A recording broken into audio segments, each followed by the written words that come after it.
बिस्मिल्लाहिर्रहमानिर्रहीम। इय्याका नअबुदु व इय्याका नस्तईन। अस्सलाम वालेकुम रहमतुल्लाहि व बरकातुहू नाज़रीन, उम्मीद करता हूँ आप सब खैरियत से होंगे और आपकी ज़िंदगी अच्छी गुजरी होगी। आज है 15 अगस्त, साल है 2021। आज की बड़ी खबरें लेकर आपकी खिदमत में हाज़िर हूँ। पूरा पाकिस्तान तरस गया था ये खबर सुनने के लिए। आज मुल्की और गैर मुल्की सियासत के ऊपर बात की जाएगी। तमाम तर खबरें आपके साथ डिस्कस की जाएगी। यहाँ पर जो नेशनल न्यूज़ है और जो इंटरनेशनल न्यूज़ है, तमाम तर चीज़ें इस वीडियो में आपके साथ डिस्कस की जाएंगी। लेकिन डिस्कस करने से पहले, आगे बढ़ने से पहले कमेंट सेक्शन में लिखते हैं पाकिस्तान जिंदाबाद, पाकिस्तान फौज जिंदाबाद, गुमनाम हीरो जिंदाबाद, कश्मीर बनेगा पाकिस्तान इंशाल्लाह इंशाल्लाह इंशाल्लाह। और आप सबसे ये रिक्वेस्ट है कि अगर आप इस चैनल के ऊपर नए, ये चैनल अगर आपको अच्छा लगता है तो इस वीडियो को लाइक कीजिएगा, चैनल सब्सक्राइब कीजिएगा, साल में नोटिफिकेशन दबाइएगा ताकि जो आने वाले वीडियोस हैं आप उनको मिस ना कर सकें।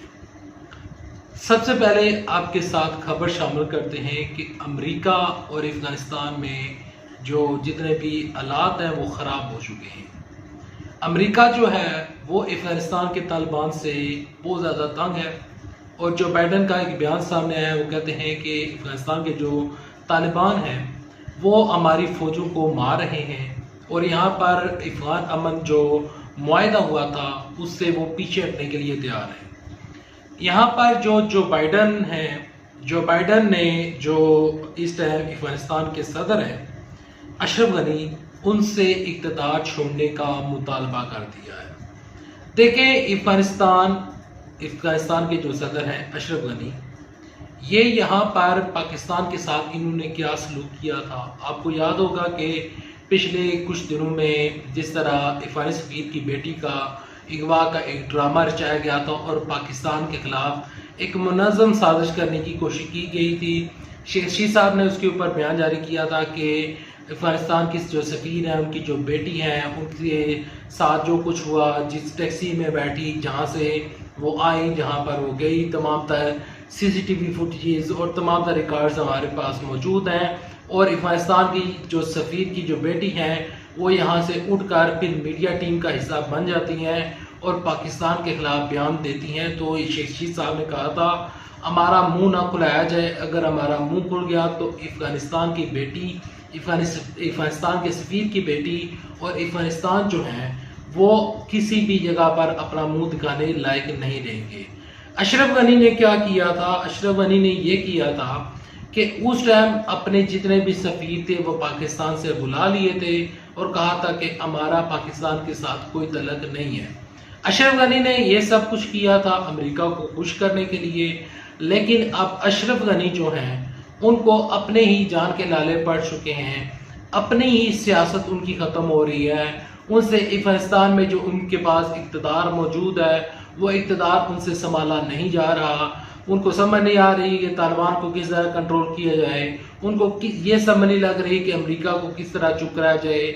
और यहाँ पर ये तमाम तर जो जिम्मेदारी है वो उठाकर वो पाकिस्तान के ऊपर फेंक रहे थे। तो जो पाकिस्तान के वफाकी वज़ीर साइंस और टेक्नोलॉजी जो हुआ करते थे, अब वफाकी वज़ीर इत्तलात और नशरियात हैं, फवाद चौधरी ने कहा कि हमारे ऊपर पाकिस्तान के खिलाफ भारत से ट्रेंड चलाए गए, हर जगह से हर सतह के ऊपर ट्रेंड चलाए गए, लेकिन पाकिस्तान इन तमाम मामला से बिल्कुल बरी और ज़िम्मा है। हमारे खिलाफ ट्रेंड ना चलाए जाए। हमें पता है कि पाकिस्तान के खिलाफ सियासत कौन कर रहा है और पाकिस्तान के खिलाफ कौन बोल रहा है, हमें सब पता है। हमारे पास सब रिकॉर्ड मौजूद हैं। हमने छानबीन की है। जो ट्विटर हैंडलर जो थे जो पाकिस्तान के खिलाफ वर्जातराई कर रहे थे, हमने तमाम तर लोगों को ट्रेस कर लिया है। ऐसा कहना था फवाद चौधरी का।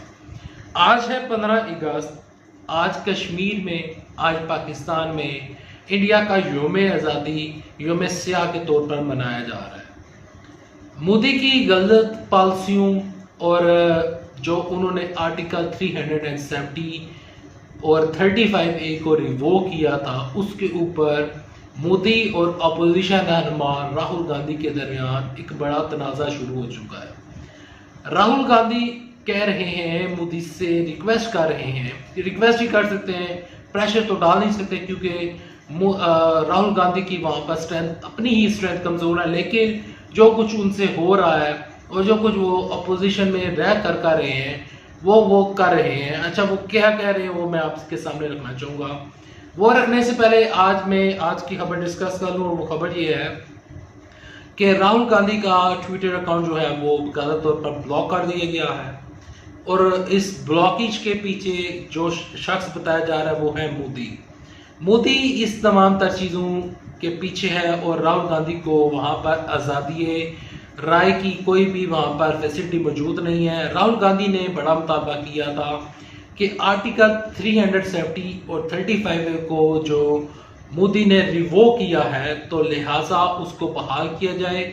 जो कश्मीर की रियासत, जिस तरह पहले कश्मीरी वहाँ पर सांस ले रहे थे, जिस तरह रह रहे थे, कम से कम रियासत तो थी, वहाँ पर कुछ ना कुछ तो था, कुछ थोड़ी बहुत आज़ादी थी, वो भी मोदी ने और मोदी की गलत पॉलिसी ने ख़त्म कर दी है। तो लिहाजा मोदी के ऊपर प्रेशर क्रिएट हो रहा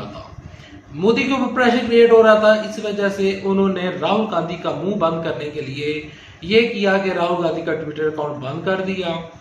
इंडिया में कोरोना वायरस है और हर जगह पर तकरीबन कोरोना वायरस के काफ़ी ज़्यादा केसेस बढ़ रहे हैं, तो लिहाजा राहुल गांधी को बड़ा जजा भी नहीं कर सकते, तो लिहाजा राहुल गांधी को चुप करवा दिया गया है।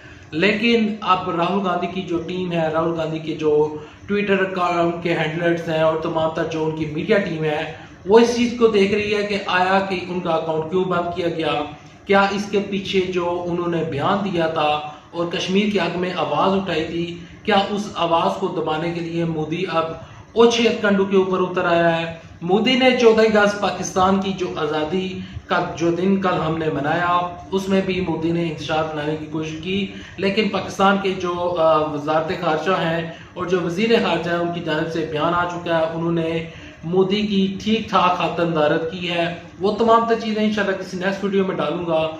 अच्छा, यहाँ पर इमरान खान साहब जो हैं, इमरान खान साहब का मौक़िफ़ ये है कि दुनिया में जहाँ पर भी लड़ाई हो रही है, चाहे अफगानिस्तान है, ईरान है, इंडिया की अगर अमेरिका के साथ कोई है, अमेरिका अगर कोई अफगानिस्तान में अटैक कर रहा है, तो इमरान साहब की पॉलिसी ये है, इमरान साहब कहते हैं कि मैं और जनरल कमर बाजवा जो हैं वो अमन का साथ देने के लिए तैयार हैं। इमरान साहब कहते हैं कि इस अमन को हमारी कमज़ोरी मत समझा जाए।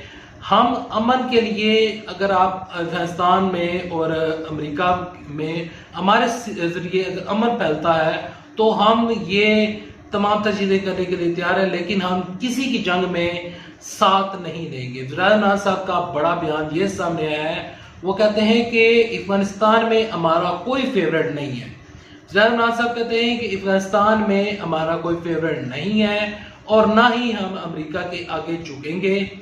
अमेरिका की पॉलिसी के ऊपर अमेरिका में भी अमेरिकी की जो सदर है जो बाइडन, उनकी गलत पॉलिसी की वजह से अमेरिकन जो मीडिया है उसमें आवाज़ें उठ रही हैं, और अमेरिकन जो मीडिया है वो कह रहा है कि जो बाइडन को आया कि क्या मसला है, क्या उनको मसला चाह रहा है, कम से कम हमें बताया तो जाए। अमेरिकी सदर जो बाइडन है वो पाकिस्तान के साथ क्यों राब्ता करने के लिए तैयार नहीं है, आखिर इसके पीछे रीज़न क्या है। अमेरिका में अब आवाज़ें उठना शुरू हो चुकी हैं। अमेरिका के जो सदर हैं जो बाइडन, इनका जिस तरह इमरान साहब ने कहा था कि इनका फेवरेट इंडिया है, इन्होंने इंडिया के साथ और इसराइल के साथ हाथ मिला लिया है, तो लिहाजा हमारा जो जितना भी सिचुएशन है, हमारी जितनी भी जो चीज़ें जा रही हैं, इमरान साहब ने कहा था कि ये जो जितनी भी चीज़ें हैं, ये जो इंडिया से इन्होंने हाथ मिला लिया है, इसराइल से इन्होंने हाथ मिला लिया। इमरान साहब कहते हैं कि हमें इससे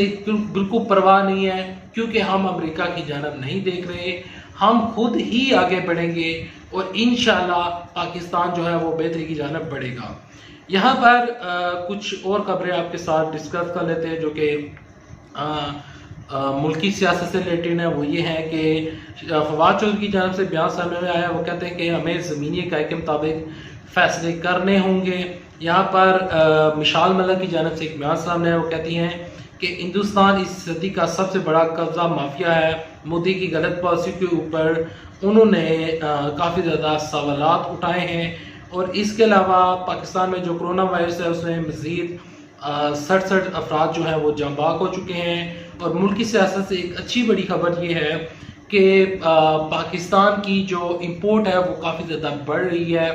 पाकिस्तान में मोबाइल मैन्युफैक्चरिंग के कुछ प्लांट्स लगे थे, तो पाकिस्तान की जो मोबाइल्स हैं अब वो बैरून मुल्क सेल होने के लिए जा रहे हैं।